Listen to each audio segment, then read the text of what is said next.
The first place Atlanta Falcons head to New York to take on the Jets. And Alex, we talked about this game earlier in the week. DJ, we got to get your thoughts on this. How do they avoid a letdown coming off probably the biggest win of the season against the Saints, get back into first place, and now they go to sleepy New York against Tim Boyle and the Jets? How do they avoid a letdown? You know what? I think the best way to think about it is what the future holds for you. The position that you're in, you have to have a heightened focus on the season going forward now. Like coming out of the bye week, everything was abysmal. You just lost to a 1-8 Cardinals team. You lost to Will Levis. You lost to Josh Dobbs on 3 days in. So everything wasn't going your way, but you still were in it. You get a big win versus New Orleans. Now you're in first place, like you just mentioned. You have everything in front of you. Nobody else in the division has over one win. You are 3-0 in the division. You got three more to play. You still got to play Carolina again, who's going through a lot of turmoil. Tampa, just took an L. You just beat the Saints, so you feel good about where you are in the division. You got two more at home. So I think if you're able to win at home and in your division, you got a chance to do some special things. But like I said, when you go and you lose to Arizona at 1-8 in a game you probably thought you were going to win, you can't take any game for granted. So I think that game could easily wake you up going into New York saying, hey, on any given Sunday, you can lose a ball game regardless of what that team's record is or who's out, who's in. You have to stay focused on the here and now. And I think that's what the Falcons have to do, knowing that they have everything right in front of them that they want when they started the season, when it comes to being a playoff team, being a team that's going to win your division. All that is in front of you. Yeah, the 3-game skid was embarrassing. There's no way of dancing around that. It was embarrassing, and in the fashion that in which they lost. But I also think the resilience that this team, Arthur Smith's team, showed through the bye week. They came out, you said, a heightened sense of focus, and it was clear that the intensity from the first snap was there. This was different. They needed this win bad. They played like it. And I think what's important, for this week is to just not let your guard down. Keep up that, what you said, the heightened intensity, that focus that we need every win like we needed that coming out of the bye week. And I think, in terms of the formula to success, we saw what we thought we were going to see last week for the entire season. Running the ball, nearly 230 yards on the ground. We ran out the clock. Desmond Ridder still turned the ball over twice, but it didn't matter. We played good defense, bend, don't break style of defense, and we ran the ball. I think that's got to be the formula this week, again, especially with one of the best pass rushes in the National Football League. The Jets have, pass rushers galore. I think you got to avoid situations, and I want to get your thoughts. You got to avoid situations where you're putting Desmond Ridder back there in third and medium, third and long situations where you're letting these Jets pass rushers pin their ears back and get after a Falcons offensive line that has been, inconsistent at best in pass sets. You want to be playing to the strengths, running the football, and kind of, playing your kind of game. So what are your thoughts on how they can do that? Yeah, for the last since Arthur Smith's been here, that's the MO, run the rock. Yep. And when they've been successful, they've done that. And that goes with any quarterback. When you can run the football and you can make it second and short, or you can make it third and 2 or 3, that makes it so much easier for a quarterback because you have options to throw it or run it. But also, it's not a long yardage situation where you're going to see a lot of exotic looks from a defense like the Jets, who you just talked about are really good. You're talking about Sauce Gardner back there, DJ Reed. They can get after you on the back end as well as the front end. And this is a team that is made to run the rock. I saw some last week that I really love. They used the 3 backs really well. You brought in CP for the physicality. You saw the energy. You saw the attitude when CP came in the game. And then you bring in Tyler, who is a bruiser, pounder as well. And all these guys stay fresh. And we all know what Bijan can do when he has the football in his hand.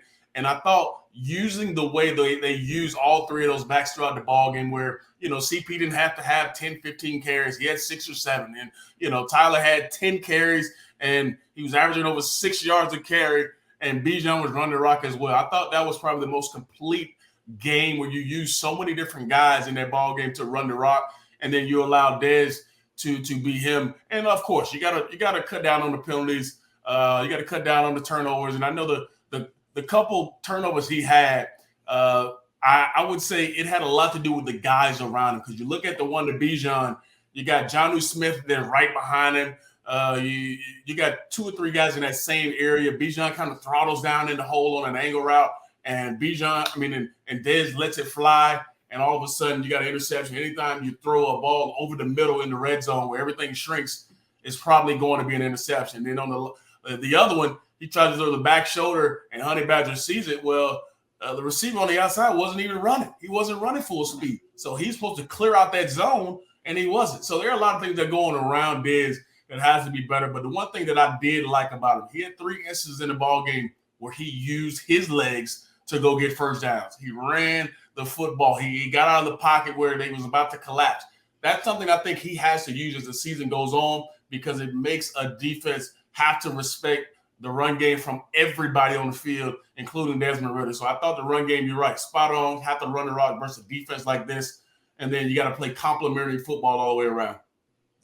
Yeah, it's funny because I was sitting there listening to the game on the radio coming back home from Thanksgiving. My grandma, she's sleeping. I'm screaming, and she's waking up to me screaming. And it's the whole 9 yards. I mean, we're pounding the rock. All I'm hearing is CP 84 lowers the blow. And he's talking, and I'm like, yeah, let's go. And then Desmond Ridder throws an interception. I'm like, why? We just ran the ball 7 times down their mouth. And then we're throwing the ball in the red zone. We still have a minute left. Like, just keep pounding the rock. And finally, they really committed to it in the second half. And I thought Desmond did a lot of what he's done all season, a lot of good, a lot of bad. But I want to ask you a question, being that that's his first start back. And he's kind of just, despite being benched there for a couple weeks and having his struggles with the turnovers, it's just like, it never seems like his confidence has wavered. I thought it would have affect his confidence. He turns the ball over twice, and then he throws that dime to Bijan Robinson in one of the most critical moments of the game. Speak on that and just how he's kind of shown that kind of resolve and how important that is in being a franchise quarterback. Yeah, that's something Arthur Smith always talks about with Dez, is his ability to be able to just get rid of that last play or not let a negative play affect him. And you can see him throughout a ball game. You know, he'll come to the sideline and say, my bad, and move on, look at the tape on the sideline, and then move on and go down and make a throw like you mentioned to Bijan.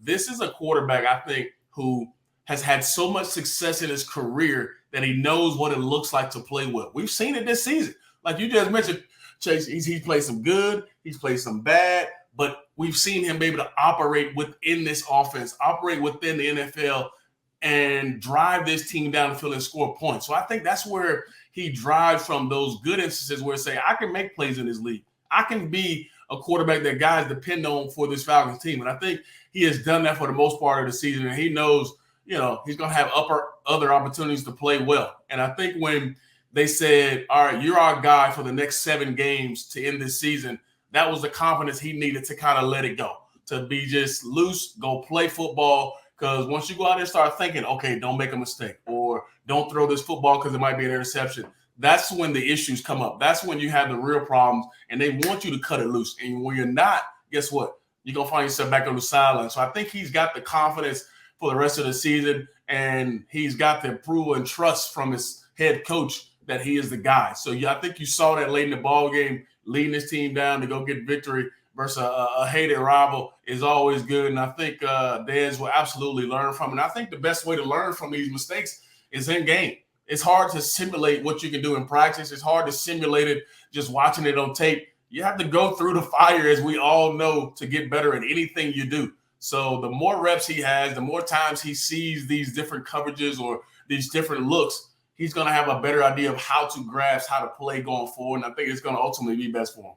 Yeah, you ask anybody who's been there, you know, speaking to yourself or anybody in general on the sidelines compared to on the field, you can't even compare it. Matt Ryan said it earlier in the season on one of his broadcasts that, you know, he would have liked to see Desmond Ridder get out there a little bit earlier in the Marcus Mariota era. And I tend to agree that, you know, experience is the only thing, live game experience is the only thing that's going to make you better. I tend to think that he should have never gotten benched in the first place. You just got to roll with the punches. But I want to go on the flip side of things. And since this Grady Jarrett injury, before the Grady Jarrett injury, me and Chase were talking about this Falcons defense can lead this team to the playoffs. This was a top 10 unit before the Grady Jarrett injury. They were getting after the pass rusher. They weren't converting those pressures to sacks necessarily, but they were still affecting the quarterback, which is the name of the game. And the secondary secondary was much improved. Jeff Okudah, he looked really good to start. And obviously, Jesse Bates is playing like the best safety in football right now. And then you got A.J. Terrell. So without Grady Jarrett, the pass rush has kind of faltered. But then again, you see it against these Saints. It's that bend, don't break philosophy. And I want you to speak on how they can improve that pass rush against a Jets team that, for all intents and purposes, it could be one of the worst offenses in football. I think they haven't scored an offensive touchdown in like over a month or something like that. So how can they kind of capitalize on this momentum, beating a division rival in first place and kind of getting that side of the ball going? Well, I think you have to go on this ball game with a lot of different looks. You got a quarterback who has played some, but he's also struggled.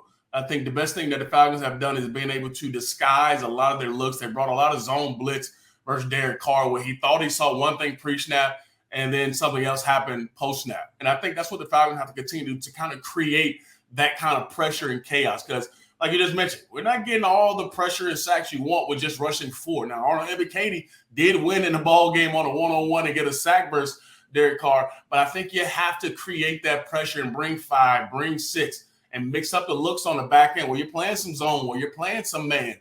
And I think even the Jesse Bates interception was a disguised look of, they played a little what we call one robber, where you have a robber in the middle of the field, and then Jesse just reading the eyes of the quarterback. And as soon as Derek Carr took his eyes there, he took off like a rocket and wouldn't pick that thing off. But I think the simulated pressures of what you have to do in this ball game to give him some different looks, because just like any quarterback in the National Football League, you give them any kind of time, they're going to make you pay. So get the ball out of this guy's hands quickly, force him to think a lot faster than he probably wants to, and force that ball out and then go tackle. I think that's the biggest thing going forward, is how you create that pressure. But ultimately, we've seen over the past 3 or 4 games, there have been times where the Falcons haven't tackled well in space.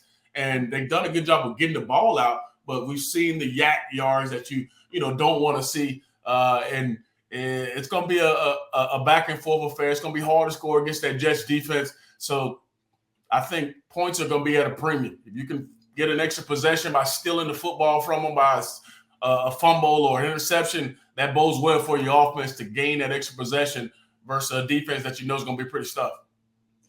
Yeah, I mean, let's be real. The Falcons, they don't have the talent, I would say, necessary to blow anybody out. Every win is going to be ugly. This game to me feels no different. And I just think, maybe 17-10. I think that gets it done, though. Just play some good defense. But hey, DJ, I want to thank you so much for joining us. Hopefully we can do this again after a big Georgia win and after a big Falcons win. Georgia in the playoffs, first place. But yeah, I really appreciate you joining us today, and go Dogs. All right, fellas, appreciate it. Go Dogs. All right, thank you.